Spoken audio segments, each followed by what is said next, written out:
Så det en snill nabo, han har jeg tenkt mye på, som jeg gikk ned til. Så det jo medmennesker på veien.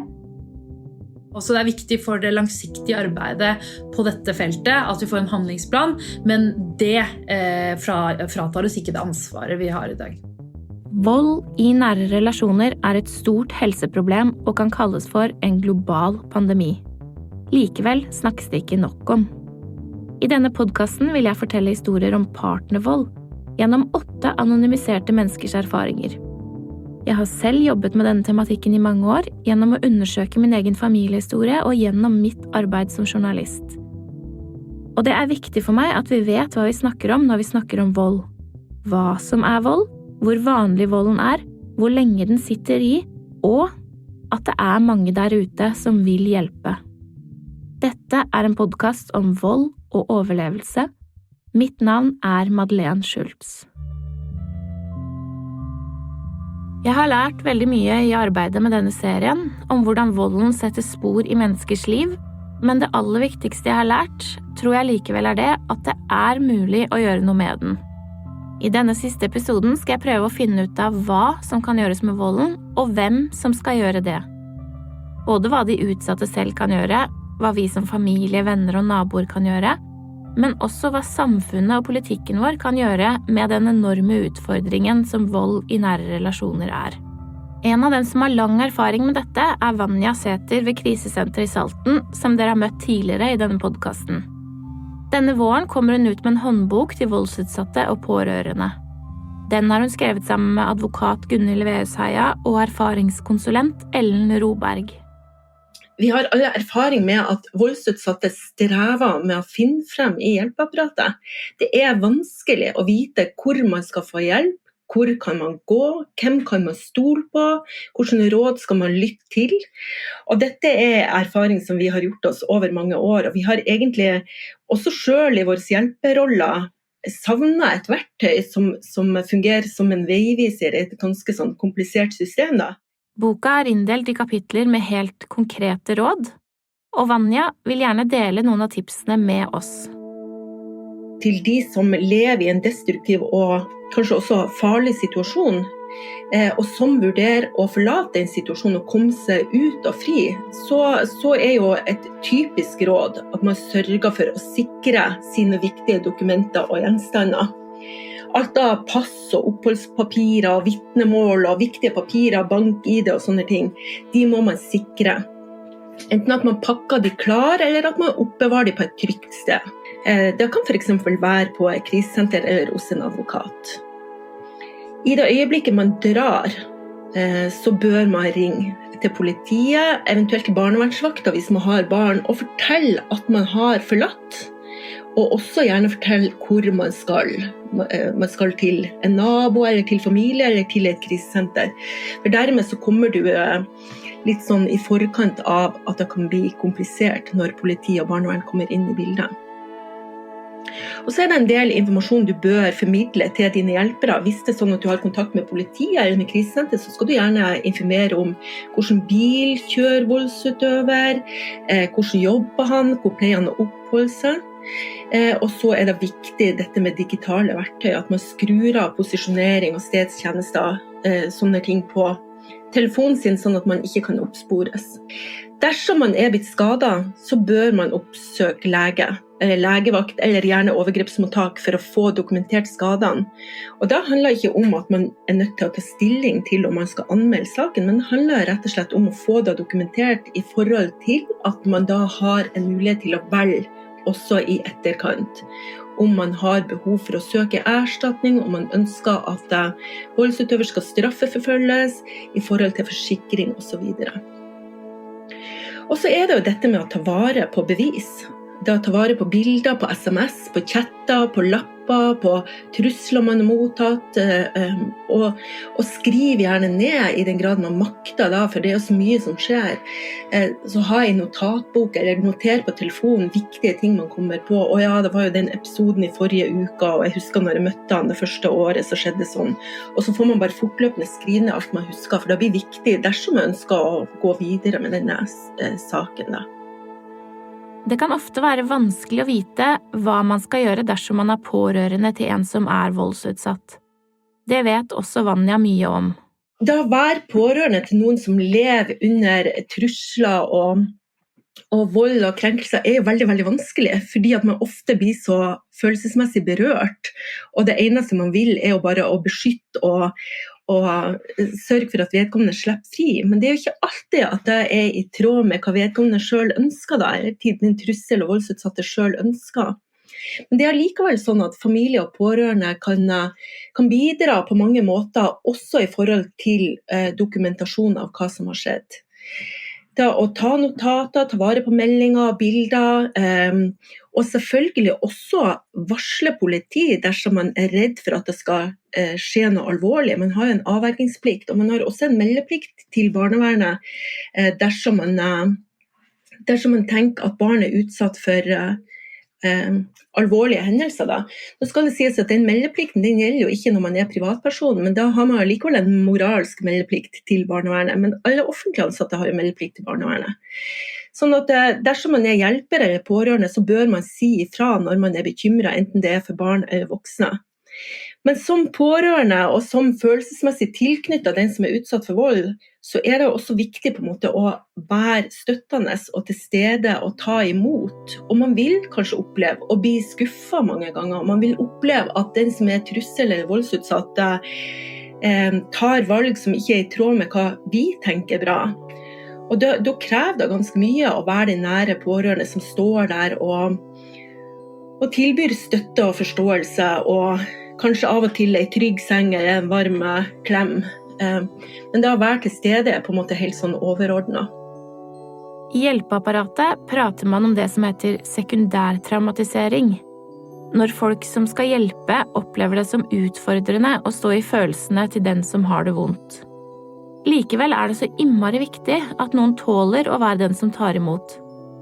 For vi lever i et samfunn i dag som er veldig opptatt av individet. I sosiale medier blir vi hele tiden oppfordret til å gjøre det som er best for oss selv, beskytte energien vår, skjerme oss fra andre. Og jeg tror at noen av disse forestillingene fritar oss for ansvar for andre mennesker rundt oss. Og de kan være som gjødsel for de traumene og den skammen som mange bærer på. Det å velge å være den ene for noen, det kan utgjøre en viktig forskjell. Sånn var det også for Eva, som vi møtte i episode 4. Og den ene gangen jeg var på krisesenter, det var på 90-tallet. Det var da jeg var sammen med han første. Han hadde en tendens til å, når han var full, han var jo veldig stor og sterk, så slutt avsluttet med å kle meg av, og så kaste meg ut i korridoren. Jeg satt der i trusa. Men så er det en snill nabo, han har jeg tenkt mye på, som jeg gikk ned til. En gang så tok jo han med meg til krisesenteret, men det var ingenting som skjedde. Jeg åpnet, det var ikke noen samtale, ingenting. Så jeg fikk jo en ordning med han, jeg pleide å komme ned til han da, når det ble sånn. Så det er jo medmennesker på veien. Selv om det er viktig at hver enkelt av oss gjør det vi kan for å hjelpe, så er det også noen større hull som må tettes, mener Vanja. Jo flere ganger man forlater sin voldsutøver og velger å returnere til han eller hun, jo vanskeligere blir det å dra på nytt, fordi at det blir så skammelig at man gang på gang skal skuffe alle man har rundt seg. Og da er det viktig å forstå at som pårørende, det å tilby en forståelse, og om ikke en aksept, så i hvert fall på en måte kunne være til stede selv om man er skuffet, det er også med på å fjerne litt av den skammen som gjør det så vanskelig å dra fra voldsutøveren gang på gang på gang på gang. Det vi vet er at det er helt vanlig i disse sakene at man må gjøre flere forsøk før man kommer seg helt fri. Og så er det jo vanskelig å komme ordentlig fri, for skal man komme fri fra volden, så krever det at hjelpeapparatet gjør jobben sin. Og det gjelder både Nav og krisesenter og politi og barnevern, og det vet vi jo, at systemet i Norge ikke alltid fungerer til det beste for de voldsutsatte. Og på mange måter så kan nok systemet iblant være med på å legge stein til byrden og gjøre det vanskelig å forlate en voldsutøver. Også i politiet ser de disse hullene i systemet. Her er politioverbetjent Hanne Finnanger fra Stovner politistasjon igjen.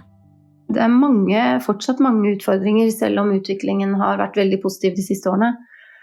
Så vil jeg si kanskje at fortsatt så er noe av det som blir krevende for politiet, er den generelle fenomenforståelsen, altså hvordan opererer denne volden i nær relasjon, hva det som de kjente mekanismene, vi savner en enda større kunnskap om dette på skoler, barnehager, i barnevern, i offentlige institusjoner, hos mannen i gata egentlig.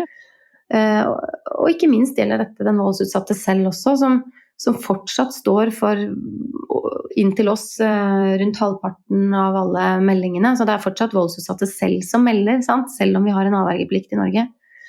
Men det å kunne istandsette den voldsutsatte til å se hva det du står i, speile de på hvor alvorlig det hvordan det, dette ikke en privatsak, det et offentlig anliggende i Norge, og få de til å forstå det, og bli trygge på egne valg, og ønske å ville stå for dette selv, det jo kanskje det aller viktigste for å klare å hjelpe de til et tryggere liv. Så den fenomenforståelsen, kanskje på utdanninger til både til politi og til barnevern og sosionom og andre, det savner vi, det kunne godt ha vært bedre. Så det en utfordring, og så kan det være helt sånne, i hver enkelt sak da, så det jo helt sånn grunnleggende, enkle, praktiske ting som blir et problem, og det at hvis en kvinne for eksempel skal vurdere å gå fra partneren sin på grunn av vold, så blir det spørsmål rundt, har jeg penger til det? Har jeg noe sted å bo? Har jeg mat? Får jeg se ungene mine? Så i noe grad så vil jeg si at vi kunne hatt mye å hente på for å hjelpe disse damene, at de praktiske grunnleggende tingene og behovene kom på plass tidligere. Kansa Ali ved Mira-senteret påpeker at det som kan være fremskritt for noen, ikke det for alle.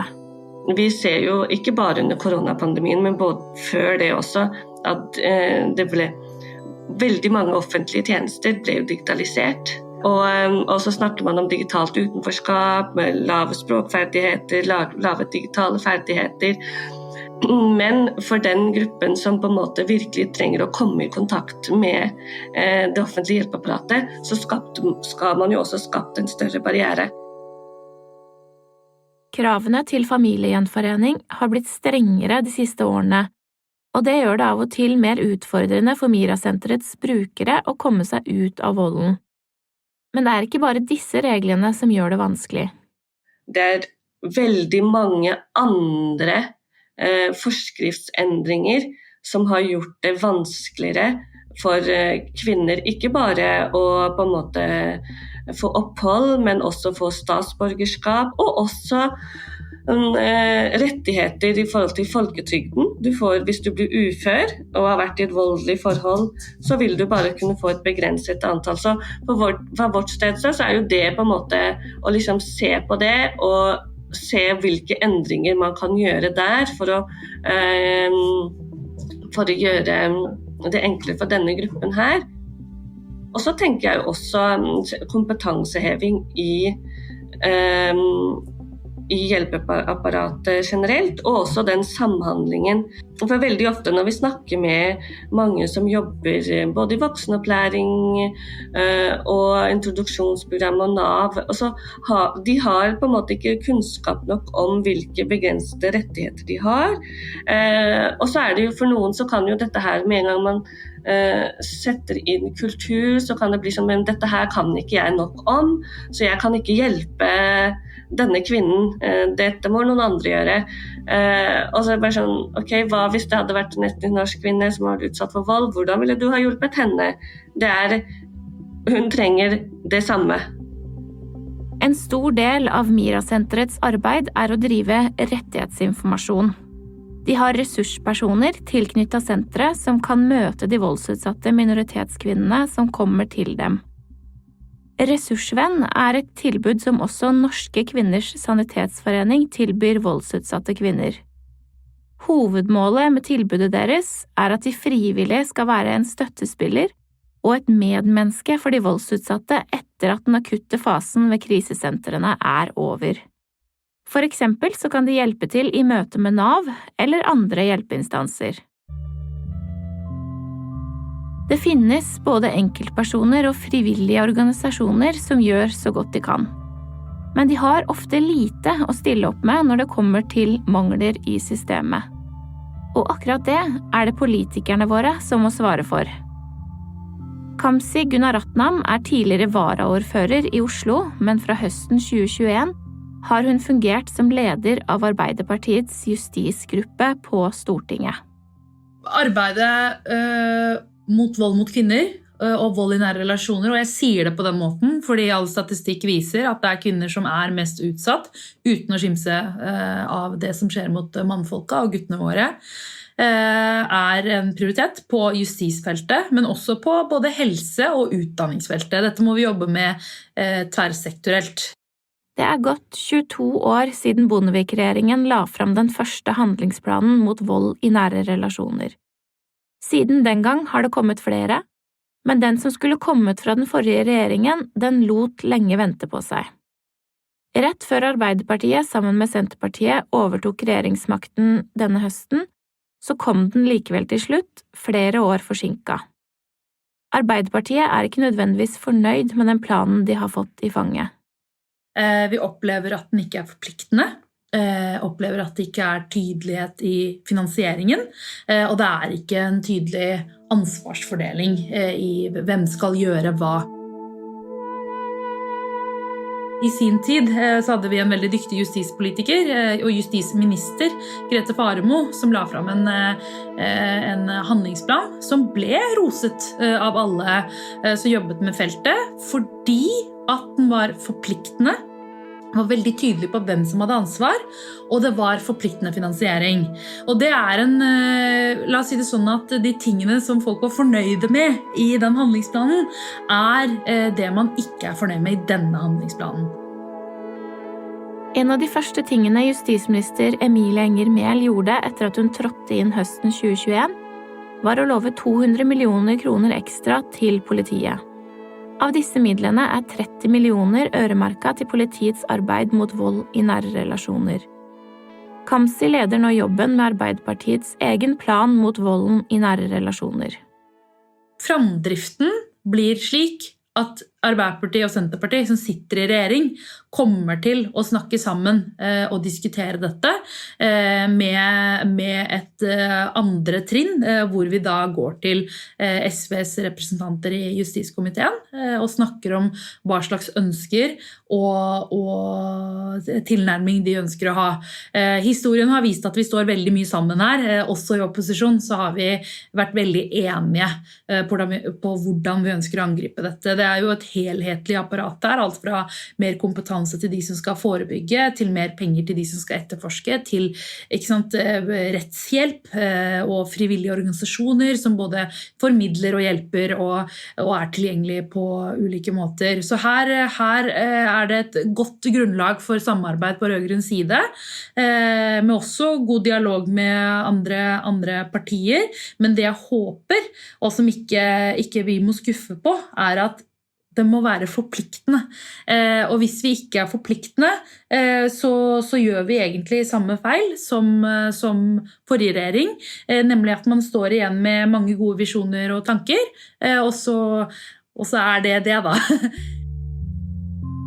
Det godt å høre en politiker understreke viktigheten av forpliktelser og konkrete svar. Men hvordan vet vi at arbeidet ikke bare vil bestå av å lage dokumenter som aldri blir satt ut i handling?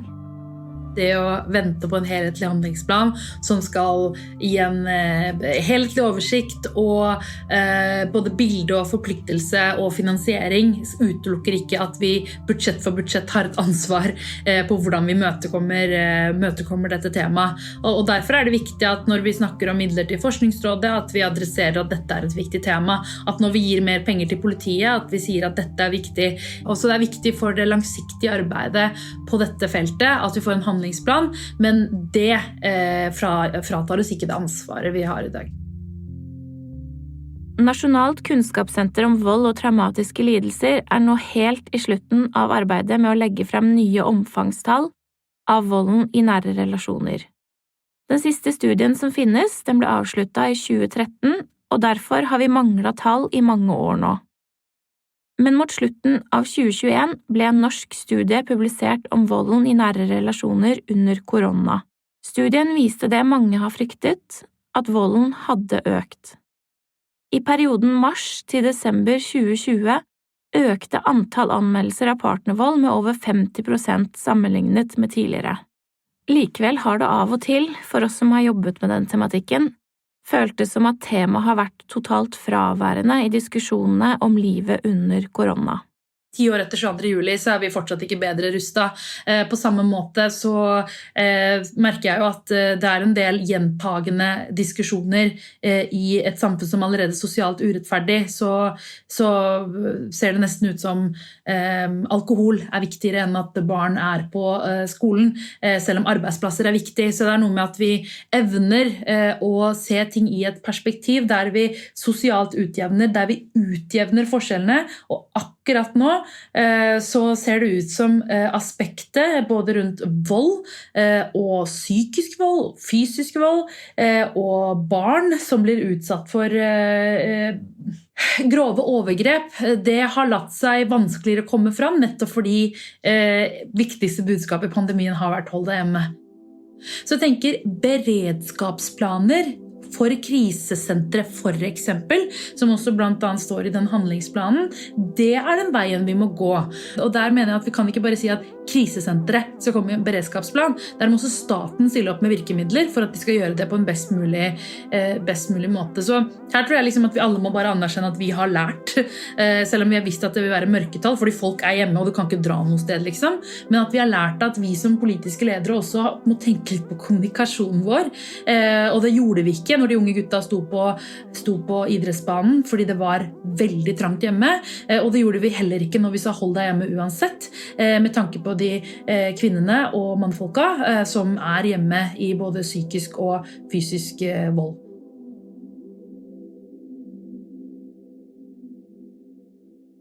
Gjennom alle historiene vi har hørt i denne podcasten, blir det ganske tydelig hvor mange politiske områder volden beveger seg inn på.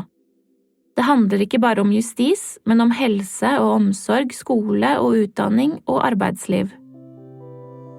De siste 20 årene har tallet på antall beboere på norske krisesentre vært ganske stabile. Det blir ikke mindre for de ansatte der å gjøre, og på noen måter har volden også blitt mer komplisert.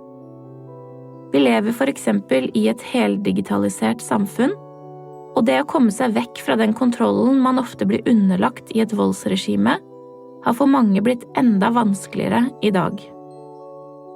Om vi skal klare å få gjort noe med volden i samfunnet vårt, så trenger vi at flere bryr seg. Vi trenger naboen som tar deg inn og kjører deg til krisesenteret. Vi trenger også politikere som forstår alvoret i voldstematikken, og hvor store konsekvenser den har for samfunnet vårt. Vi trenger et hjelpeapparat som snakker sammen, og som vil det beste for de voldsutsatte. Men mest av alt så trenger vi at flere mennesker lytter. På den måten kan vi kanskje ta hull på den stillheten, skammen og ensomheten som preger voldens historie. Du utsatt for, eller kjenner du noen som utsatt for vold i nære relasjoner? Sjekk ut dinutvei.no, ring ditt kommunale krisesenter eller VO-linjen på 116 006. Denne podcasten produsert eksklusivt av FILT for Psykologisk Institutt ved Universitetet i Oslo og Norske Kvinners Sanitetsforening. Research, manus og klipp ved meg, Madeleine Schultz. Produsent Anne-Gerd Grimsby Haarr, og koprodusent Ida Palin Bostadløkken. Prosjektledere hos UiO Joyce Antonia Oyokoyo og Beate Seibt, som også ansvarlig utgiver. Takk til alle kilder som har delt sine historier og fagpersoner for å bidra med sin kunnskap. Podcasten støttet av Stiftelsen Dam.